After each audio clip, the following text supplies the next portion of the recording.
You are now rocking with KRoussaw TV.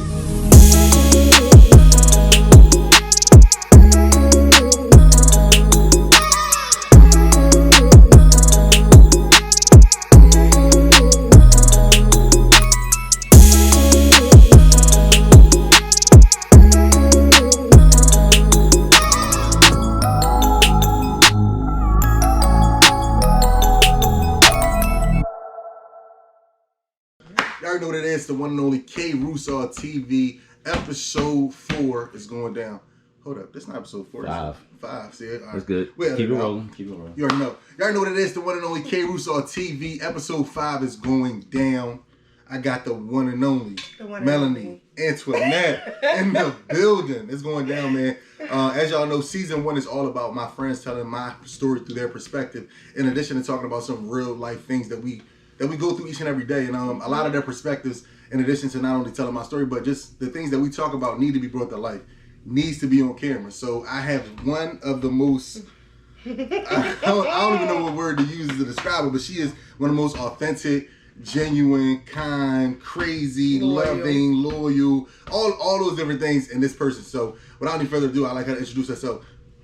Hello, everybody. I am Melanie. I am Lil's very, very good friend. I have seen him down, literally all the way the fuck down, and I've seen him up. So I'm just excited to be here. Oh, so thanks for having me. You know, I traveled from North Carolina to be here. So yes. All right. So without any further ado, as we get into it, so first question, man. What's up? Why are we friends? Damn, you went right in. Yeah, we going right in. Why are we friends? I feel like we are friends because we hold each other on our shit.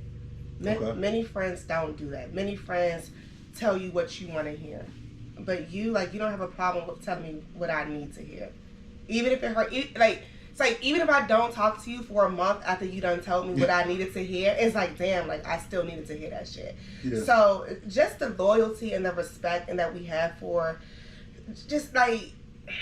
We are friends for so many reasons. Well, that's what we're here to talk about. I know, like we are friends. It's like I feel like during our toughest times in life, we literally held each other up. Yes, we did. Even when we got on each other's nerves, I'm just like, fuck this nigga. Like you was literally like my backbone in so many instances in life. So I would say that's why we are friends. Like you my nigga. Okay. So tell a lot of people again. Everyone came in on this journey of my life, especially on my road to success that I'm on my continuing to strive for. Tell people about the journey the part of the journey you came in on. With you? And how the progression. Like again, you telling my story through your perspective. Like you know the things you saw, the things you liked, didn't like, whatever the case may be. All right. And like what this looked like. Tell my story from your perspective. Oh when you came gosh! In. So I met Leo in 2012. I think it was maybe 2011. It wasn't that early. It was 2012. He was in school, and I met him during a time where he was broke. Like he didn't have shit. Like I used to look at Leo like, damn, like this nigga's a moocher. What? Like I used to look at him like, damn, like this nigga, he don't got shit. But what I always realized about you was that even in the midst of you struggling, I always saw your heart and your love for people. So again, I came in a time where like you wasn't stable financially, but just like your like love and like generosity, like you used to let anybody in your fucking home to stay with you. Like I definitely took a lot of people in. Shout out to everybody stayed on the couch. Everybody stayed on the couch. So it's like I see so much growth, and like here's the thing, like I saw that same fire inside of me in 2012 that I still see now in 2022. Let's get it. 10 years later, we still at it. So it's like I still see the motivation. I still see the grind. I still see I'm gonna go get that shit. No, most definitely. It was just different then because you was immature. Yeah. You was very immature. You was very like selfish, and like here's the thing: you are still selfish, but you do it in like a very like self-care-ish way. If that makes sense, it's like you was selfish as fuck. It's like see, that's why we friends. It's like everything was about Lil. Everything, every fucking thing. Like y'all, like this nigga would drive my car. He would drive my car and see that it's on E, y'all. He will return my car back on E.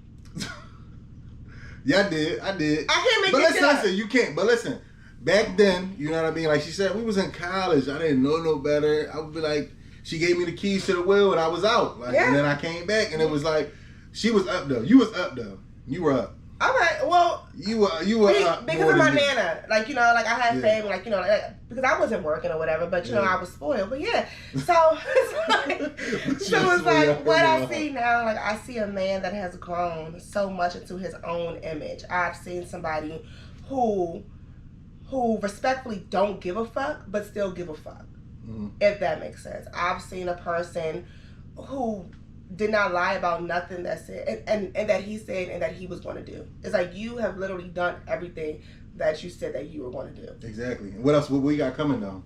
A yacht. You already know.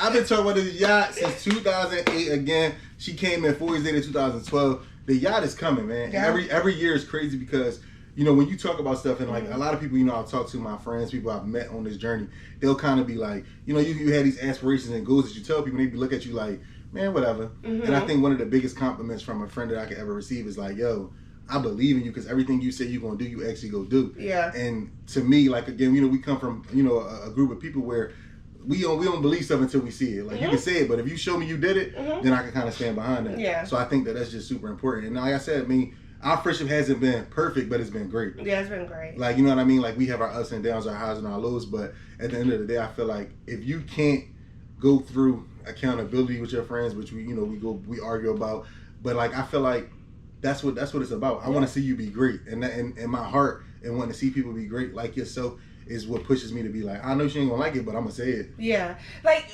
okay, so me and Lil, how deep can I go? Oh my God, don't do that. So here's the thing, y'all. Here's what y'all don't know, okay? Like, oh my God. Can I take it there? Huh? I'm gonna take it there. I'm gonna. Oh my God. So people don't know. It's like so me and Lil did not just like start off as just like this, like, I don't even want to say brother and sister because that shit is weird. Like me, like it was far from that. It's like me and Lil used to deal. Ew. It's like we're ill right now. Like, whatever. Yeah, like we used to deal. I mean, like we was never in a relationship because that's a different story. But it's like we used to deal. So it's like our friendship blossomed from something that was so toxic.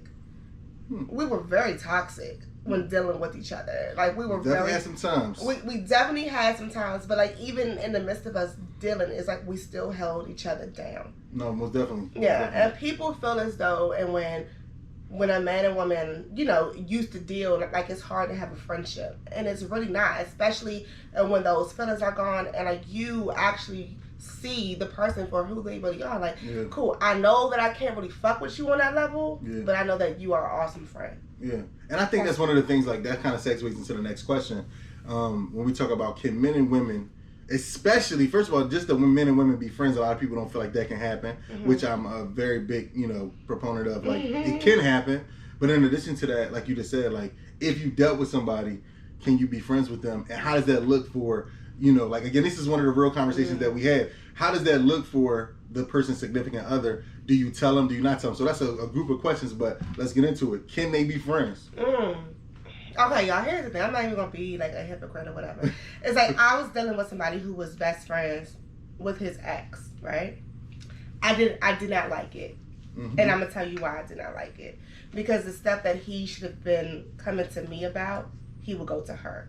Okay. So I'm like, why the fuck am I even here? Why don't you go be with that bitch? Yeah. So it's like, I feel like there has to be boundaries. Okay. It's, when I told my ex about you or whatever, it's like I made it very clear, like yeah, we used to fuck, but that's my nigga. It's like that's my nigga. Like, and if he needs a place to stay, food, anything, like I'm gonna be there for him. But it's still gonna be those boundaries. Of course. So, do I think that it's possible and to be friends with somebody that you dealt with? Yeah, but you have to respect your other person. Yeah, and you have to have those healthy boundaries. So yeah. It's very possible, but for me, and with my ex, whatever, I ain't really trust that shit. So, I mean. So like you said, I think that one of the biggest things that, and people say this a lot, like, well, I don't want you. But I feel like a lot of men are friends with ulterior motives. Like, you know what I mean? Like, I know people who be like, they're waiting for their chance. They're waiting for the opportunity. Yeah, definitely. But I feel like you just said, when we had whatever we had, it was like, all right, when it was over, it was just like, but it was always the qualities and the attributes of somebody that you would be friends with. Yeah. Because I know a lot of people, you'll have an ex. Like, I'll look back on past relationships and realize I wouldn't be friends with them. Meaning, like I like them as a person. I like their qualities, but I don't necessarily like them as somebody I would be like, yo, that's somebody that would be in my friend circle. That's somebody who I like hanging out with. I like spending time with them. I enjoy, you know, then again, the qualities that they possess as somebody you might want to marry, you know what I mean? But at the end of the day, it's like, can I have fun with you? And the fact that that's what your friends are, people that you have things in common with, that you can have fun with, laugh, talk about life, love, the pursuit of happiness, whatever it may be, opposed to just somebody. So to me, the transition for us was like, all right, yeah, we used to hang, we used to deal, but at the end of the day, like, yo, I like you, cool. Like, I actually like you. I like spending time with you. I can talk to you about anything. Where I've been in relationships where that wasn't the case. Right. Where it was like, yeah, like, again, you have qualities of somebody who you want to wife up, but ultimately, I don't, like, would we be friends? If this relationship was over, would we be friends tomorrow? Yeah, I've been with people to where, like, this shit will blow me. And when shit will go left, that man would say, yeah, but let's be friends. And I'm like, bitch, we didn't even, the fuck, like, he wasn't even my friend in our relationship. Yeah. So I could not be friends with you now. But then there's also situations that I've been into where we were the best of friends dealing. Yeah. But it was so much of that friction. It was so much of that just like negativity. Like, it's hard to get out of something and then bounce being friends. Yeah. That don't mix with me. Yeah. I think there always has to be like a common ground when it comes to the friendship component, where it's like, all right, just because, like, friendship is not a fallback. It's either it's there or it's not. Right. We're not going to fall back on a friendship because the relationship didn't work out. Because all these are, a relationship is a relationship. Only thing between a friendship and a romantic is again, the romanticism of it. But a friendship is you should be friends with your partner or your mate or whatever. Definitely. But again, I can only speak for myself. I've been in situations where I realize, and I think a lot of times when it comes, we just talk about toxicity and things like of that nature. It's like, would you really be friends if you remove he's a good man or a good woman, they have this, meaning like their attributes, where it's like, yo, this is somebody I want to have a family with, whatever. If you removed all of that, would you just kick it with them? No. But I guarantee it's a lot of people out here who would say the same thing. No. Yeah. Like, I think, again, you're great on paper. Oh my God, you're phenomenal. You treat me well. But why do you think they always go to they have a man in front of them who treats them like this, just check every box, but they keep messing with Tyrone, who ain't got nothing. Because Tyrone's fun. He's exciting. They enjoy his company. They enjoy his company. And again, I think that's because when you break this down on paper, why do I really like this man? And if it ends, you have no need to ever talk to him again. It's because you weren't friends with him. You enjoyed you fantasize and you romanticize the idea of the person, but you didn't have any real, like, you don't know him. Yeah, you don't, and you don't really want to know him. Yeah, you just want to know hey, I can marry you, we can have kids, and we can be good. Yeah, I feel like a lot of people in who are our age is like they don't take getting to know people seriously, and I'm going to use me. It's just like when I meet somebody, it's like the first thing that I think about is, okay, he would be a great bonus dad to X. He would be a great husband. He would be a great partner. But I'm not really focused on this man can be my best friend. Yeah, I've never dealt with somebody to where I would say this man is my friend. Yeah, ever. So I feel like us, like we fail in that area because we are only focused on one thing when there's so many fucking aspects to a friendship, a fucking relationship, all that. Yeah. But we just, say fuck the friendship part because you fucking look good on my arm.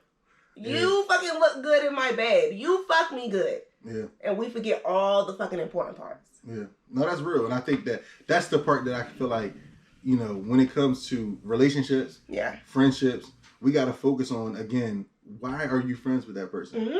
And that's why that was the first question I asked you, like, why are we friends? Because, again, this season, and I can't stress it enough, is like, I'm friends with a lot of people. I have a lot of friends. Yeah. Even over the years, I cut some people off. Yeah. Some people aren't here. But at the end of the day, I still thank God every day for, like, the amount of people that I can truly say, yo, this is really my friend. And I have people ask me all the time, like, you sure that's your friend? Or not you, I'm just saying in general, where it's like, no, like, I can tell you, like, in different cities and different states in my life on this journey, everybody came in at a different place, but they're genuine people I trust, care about. I can call them, yo, I need $50. Mm-hmm. Yo, I need, and have done it in the past. You know what I mean? And if they need it, I would give it to them. So it's like a friendship with somebody, again, and I said this, I think, in a previous episode, like, I can count on you when you need me, and you can, and vice versa. We can count on each other when we need them. Right. Whenever you need to use that lifeline, that's what it's here for. We don't have to talk every day. We don't have to see each other all the time because a friendship isn't set by boundaries, like not those boundaries as far as geographical. So it's like just because you live in North Carolina, I ain't stop being your friend. Yeah. No matter where you've been at in life, babe, I'm pulling up. Yeah. Do you know how I look at life now? And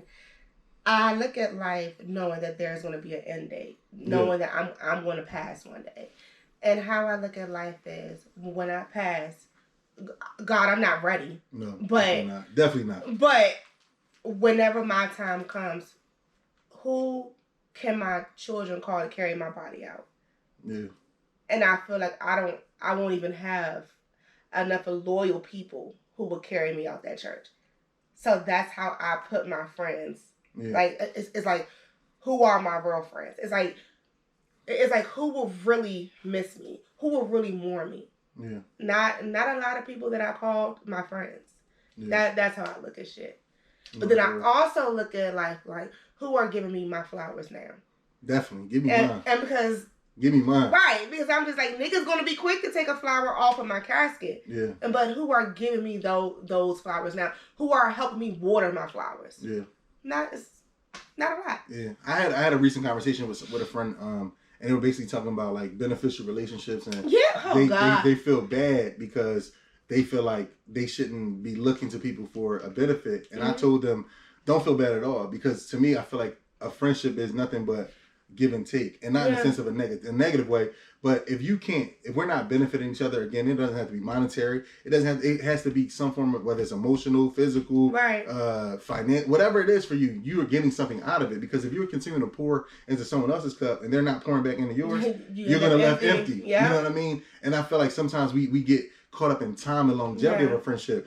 I tell this to everybody, and everybody that's been on this podcast and will be on here as my friend in season 1, are people that no matter how long we've been friends, the only reason we've been friends that long is because it's been a continuation of pouring into each other. Yeah. Not just me pouring into you or you pouring into me, but we pour into each other. And if that doesn't happen, then what do we have? Because it's going to come to a point where it's like, I know you show up for me and I show up for you. Yep. Definitely. That's what it's about. And if we can't do that, then what are we doing? Yeah, I have a lot of friends who, and like, let's stop using the word friend so loosely. It's like everybody's not your friend. Yeah. I have a lot of female that I hang with or whatever. Okay. And the only time that I hear from them is when they're going through something. I hate that. Don't call me. Don't fucking call me when your nigga or bitch or whatever you want to, like, don't call me and when you are crying. Yeah. It's like, call me just to see, like, hey, man, like, how are you? Yeah. How's X? Do you want to go grab brunch? Do you want to go do something? Like, don't fucking call me when it's always you going through something. Yeah. And one thing that I hate is, it's like, when somebody calls me and vents, they don't even ask how I'm doing. Yeah. They don't even ask about my fucking mental. Yeah. It's like, maybe that's the day I don't want to hear about it. Yeah. Because I got my own shit going on. Exactly. And that's what people fail to do. Ask about that person's mental first. And then, like, you know, go fucking deep. Do what you want to do. Say what you want to say. But always make sure and that person and that you are venting to is okay as well. Yeah. And I think, like you just said, I think that's the part where we always got to check on other people. Yeah. So many times I feel like we get so consumed because, again, we all have our own issues. Mm-hmm. Everybody has things that they go through every day, and some people are suffering in silence. Mm-hmm. But then you call your strong friends. Yeah. You know, you thinking that, oh, well, they good. They smiling, they happy, they on Instagram, whatever, they living life. Yeah. But in reality, they suffering, they going through things as well. Yeah. And if you're not checking on them and you're just kind of, and again, that goes back to what we talked about. Benefit. What am I benefiting from this? Just hearing you vent when you're going through something. Yeah. Talk to me when you're happy. Call me. Hey, what's up? What you doing this weekend? Mm-hmm. Let's catch up. Let's go to brunch. Let's get some drinks, margaritas, whatever. Because I know you like you still on no margaritas for you. I mean, like I like Hennessy, like Oh yeah, I know Hennessy margarita for you. Say less. But okay, so now it's like I'm going through something that's like really tough for me, right? Mm-hmm. And many people don't even know because I mean it's something like sacred. So, but few other people that do know, they don't check on me. They don't see if I'm good. So do you know what I did? What? I blocked them. And it's not even me being negative. Like, and for once, like, I chose to put my peace first. Yeah. I chose to say fuck everybody else and put my peace first because I've never done that. Yeah. And that's one thing I do. I've never done it. Very selfless. I am very selfless. I mean, I know people may think that I'm crazy and I'm this and that, but I will give somebody the fucking, like, anything. And that's why we friends. But now it's just like, nah, bitch, like, I won't put me first. Yeah. Because on top of that, I'm a mother. Yeah. So it's like, you know, so yeah, like. And these are conversations that we've had. Yeah, definitely. For years. Like, put yourself first, worry about you. And I think that sometimes, again, it's hard for people who are selfless, like, nah, but I gotta make sure. But if you're not good, you can't make sure nobody else is. No. At all. If you're not loving on yourself, you can't love on nobody else. Mm-hmm. And that's just the reality. And I think I'm proud of you for that because, again, I know this is something we've been talking about for a minute. Yeah. Mm-hmm. And you getting there. I'm getting there, but it took me too long to get there. But it ain't about how long it takes.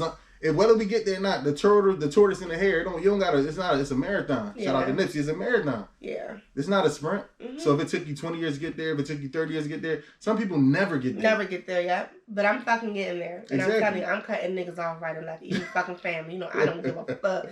Like, y'all heard it live. Like, she is getting rid of everybody. I moved to Charlotte. I could count on one hand how many people came down there to visit me, and I've been down there for 5 years. But when I come up here, everybody expect me to, fuck you. I'm not visiting you. Expectations is real. I'm not visiting you because if I can get on that road and drive, especially driving yesterday with these gas prices. Yeah, gas is definitely high. I'm not fucking visiting, bitch. I'll see you at your funeral. I don't give a fuck. Like, and like, here's the thing, like, I'm not trying to sound, like, harsh. Yeah. But it's so many times that people have taken, and haven't given shit. Yeah. So now it's like, okay, I'm not going to empty me anymore and to fill you up. Exactly. It's not happening. Exactly. And that's what, and like I said earlier, if you're pouring into somebody else's cup and they're never pouring into yours, you won't always end up on it. Yeah, always. And I have been empty for years. Yeah. 4 years. Time to fill it up. Time to fill it up. I'm going to keep pouring in your cup. You already know. I'm going to keep pouring in your cup. I need it. Shit. But yeah. Pour some Hennessy. You know, I would drink it. I don't need no ice. I don't need no chaser. I don't need shit. She ain't lying. So, friendship, man, is key. Yeah. I think that one of the biggest things that I realized on this journey is that without a strong foundation of people around you, and everybody plays their role in my life, and I'm super grateful for that. And Melanie literally is one of the people who, man, I can't, like, there's no way in this time that we doing this podcast that I could really, like, say how much you mean to me as a person, like all the things that you know, like over these years, like I said, we have our ups and downs, we done beef, stop talking, but the growth that I see in both us as individuals and as friends is that like we, even now when we have a disagreement, it's not like before it'd be like, we don't talk for a couple months. Yeah. And then, but now it's like, all right, and then we can articulate. And like I think one of the things that, because people think I don't listen to them a lot, but one of the things that I've been hearing is to become more of a listener. Like I like to talk a lot, as we know. But I've always been an okay listener, but my goal is, and to continue to grow, is to be a better listener. And I feel like when you got friends like yourself who like, yo, you got to listen more. Yeah. Because people, like, everyone's going to tell you what they need, but sometimes, again, my heart be telling me like, yo, I got to help you. But sometimes you just want to have somebody to just I just need to vent to you. Yeah. You know what I mean? Just hear me. And I feel like that's one of the things, again, when you have solid people around you like yourself who are genuine, great friends, you know what I mean? It's no way that I can't let you tell my story about my struggles, my trials, and my tribulations. Definitely. And my triumph. Because we done came along. Listen, because I just want you to know, you said that when you really make it, you're going to give me a car and it's going to be paid off. I definitely did, and I am. With a bow on it. With a bow on it. What color bow you want? I don't know, probably white, because everybody do red. You know, I ain't trying to be like everybody. Yeah, be no red, John. Be a white John. Okay. It's going to be white, but no. And back to the whole, like, listening part. I remember we had a conversation. It's probably, like, a little bit over a month ago. And we were talking. And I said, Lil, you listen just to respond. Yeah. But you don't listen to understand. Yeah. And that was the first time you ever said, Mel, you're right. That was the first time. Bro. It was like a triumphant moment. I was like, whoa, I'm right? Really? Growth. Damn. So I really see the growth in you. I really do. Aww, shout out to Mel. I mean, you're not all the way there. Whatever. But I see. we always want to be, all of us, we're working progress. All right. But like I said, man, thanks, Melanie, for coming through. Of course. You the GOAT. And y'all already know, man, we end each and every show with a word of the day, man. The word of today is perseverance. And when I say perseverance, I mean continue to push forward through each and every trial and tribulation in your life. You're going to have people around you, and if they're not in your corner, pouring into your cup, as we talked about today, then they don't need to be in your corner at all. They don't need to be in the ring with you. So make sure you got solid people around you. And you already know, man, it's KRoussaw TV. Let's get it.